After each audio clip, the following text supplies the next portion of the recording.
کے ذریعے سے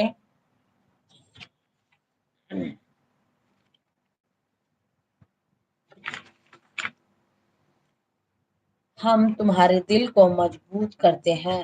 ان کے اندر تم کو حقیقت کا علم ملا اور ایمان لانے والوں کو نصیحت اور بیداری نصیب ہوئی۔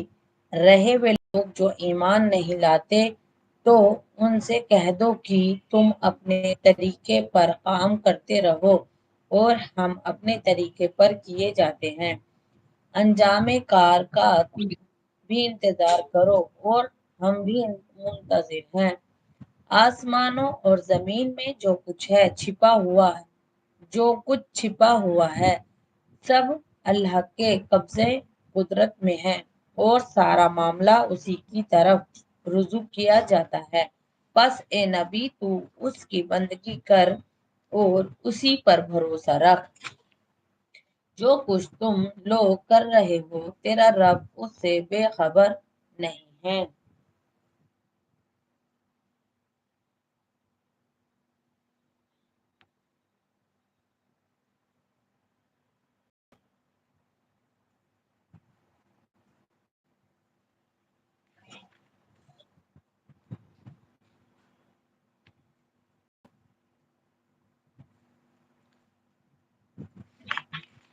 بسم اللہ الرحمن الرحیم۔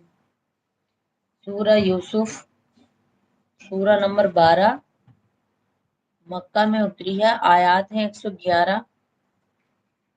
بسم اللہ الرحمن الرحیم۔ اللہ کے نام سے جو بے انتہا مہربان اور رحم فرمانے والا ہے۔ الف لام را، یہ اس کتاب کی آیات ہیں جو اپنا مدعا صاف صاف بیان کرتی ہے۔ ہم نے اسے نازل کیا ہے قرآن بنا کر عربی زبان میں تاکہ تم اہل عرب اس کو اچھی طرح سمجھ سکو۔ اے نبی، ہم اس قرآن کو تمہاری طرف وحی کر کے بہترین پیرائے میں واقعات اور حقائق تم سے بیان کرتے ہیں، ورنہ اس سے پہلے تو ان چیزوں سے تم بالکل ہی بے خبر تھے۔ یہ اس وقت کا ذکر ہے جب یوسف نے اپنے باپ سے کہا، ابا جان، میں نے خواب دیکھا ہے کہ 11 ستارے ہیں اور سورج اور چاند ہیں اور وہ مجھے سجدہ کر رہے ہیں۔